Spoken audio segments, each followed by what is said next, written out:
cost per average receivable ya.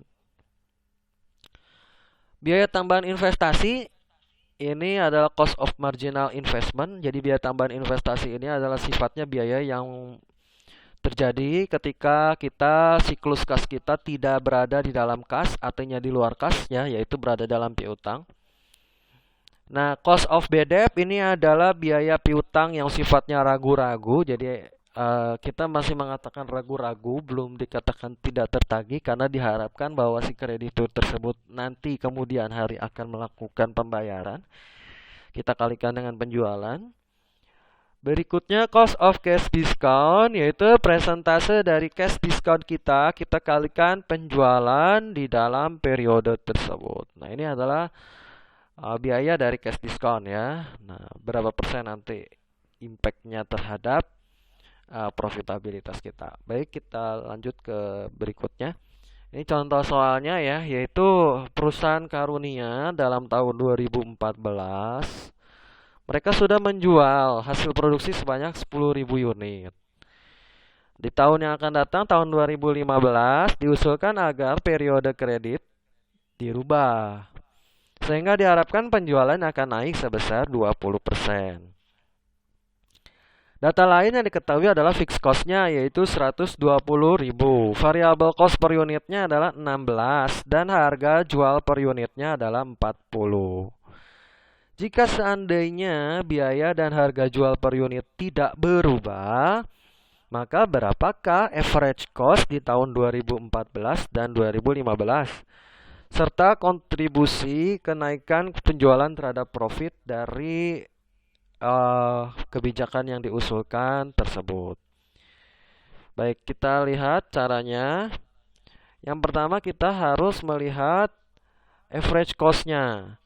Nah, tadi rumusnya adalah total cost kita ya. Total cost kita itu adalah fixed cost ditambah variable cost.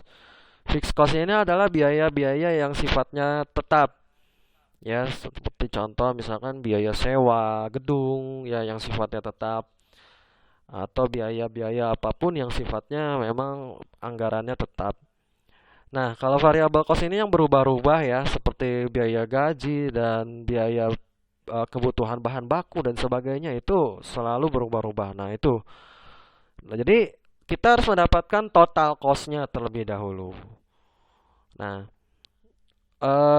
kita lihat total cost-nya itu adalah fixed cost ditambah variable cost. Fixed cost-nya adalah 120.000. Variable cost-nya tadi adalah 16. Sementara di tahun 2014 kita memiliki 10.000 unit. Jadi totalnya adalah 120.000 ditambah 160.000, maka mendapatkan 280.000. Sehingga average cost per unit, tadi average cost per unit itu kita mendapati dengan total cost dibagi dengan penjualan ya, net sales. Maka kita mendapatkan Rp28 per unit. Nah, bagaimana di tahun 2015 hal yang sama ya kita lakukan, yaitu dengan mencari total cost-nya terlebih dahulu, yaitu 120.000. Nah, karena di sini tetap ya variable cost-nya 16, tetapi kita mengalami kenaikan secara penjualan diharapkan ya.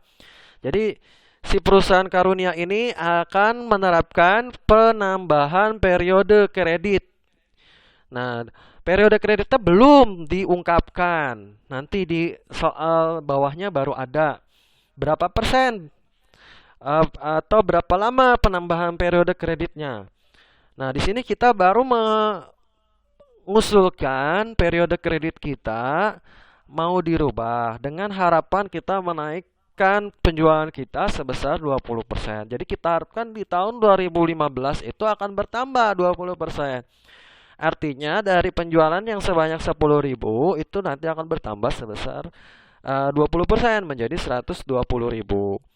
Jadi di sini kita 120.000 ditambah variable cost-nya yaitu 16 dikali 12.000 per unit. Maka di sini 12.000 ditambah 192 menjadi 312. 312 average cost per unit. Jadi kita menghitung harga rata-rata per unit, yaitu kita bagi dengan penjualan 12.000 menjadi 26 per unit. Nah, itu tahap pertama dulu ya. Kita mencari average cost atau nilai rata-rata dari per unitnya. Kemudian kontribusi kenaikan penjualan tahun 2014 ya, yaitu apa? Penjualan yang tadi kita di tahun 2014 yaitu sebesar 10.000 unit ya, itu kita kalikan dengan 40 ya, karena harga jual per unitnya adalah Rp40 ya di sini. Rp40. Nah, kemudian tadi kita sudah mendapatkan fixed cost dan variable cost kita yaitu sebesar 280. Nah, itu kita kurangi, itu menjadi profit.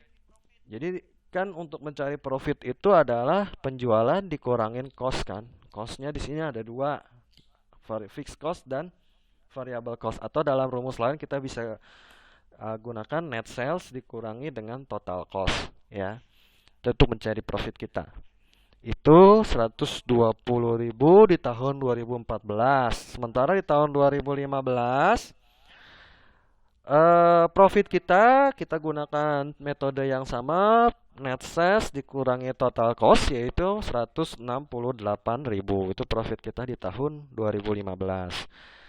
Jadi tambahan profit yang diperoleh jika kita menerapkan kebijakan piutang dengan kebijakan perubahan periode piutang yang diharapkan sebesar 20%, maka kita mendapatkan profit sebesar 48.000.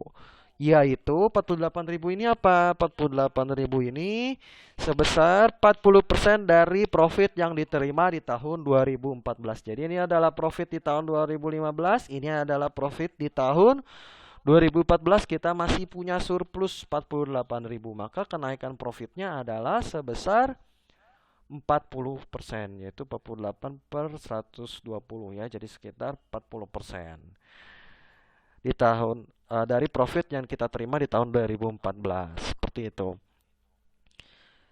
Jika seandainya, nah sekarang kita baru lanjutkan soalnya ya. Jadi kita yang pertama tadi menghitung tambahan profit.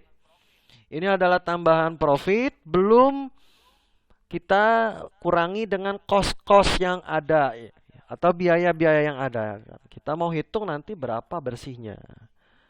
Oke. Jika seandainya perusahaan Karunia sekarang ini di tahun 2014 dianggap menjual secara kredit dengan average collection periodnya yaitu selama 30 hari dan diusulkan tahun depan itu 2015 untuk diperpanjang menjadi 60 hari. Rate of return-nya sama tadi ya 20%.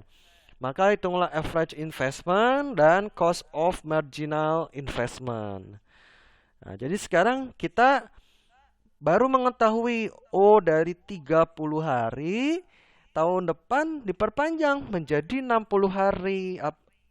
Apakah acceptable atau tidak? Apakah dapat diterima atau tidak? Nah, sekarang kita lihat dulu ya dari cost of marginal investment-nya. Yang pertama kita hitung dulu average investment-nya ya. Dimana di tahun 2014 kita hitung dulu receivable turnover-nya yaitu 360 per 30 hari ya. Dalam waktu 1 tahun itu adalah 12 kali. Nah, total cost kita tadi adalah 280. Jadi average investment itu adalah 280 per 12. Ya. Jadi 23.333. Itu adalah di tahun 2014. Di tahun 2015 total cost kita tadi 312. Nah, untuk diperpanjang kan menjadi 60 hari. Berarti 360 jadi 60 dibagi 60 menjadi 6 kali. Jadi dari yang tadinya pengumpulan periode piutang 12 kali menjadi 6 kali. Average investment-nya itu akan meningkat menjadi 52.000. Nah, sekarang kita hitung cost-nya. Cost-nya yaitu average investment di tahun 2015 yang tadi 52.000 dikurangi di average investment ini di tahun 2014 ya, yaitu sebesar 23.000 sekian. menjadi 28.667. Nah, ini adalah cost margin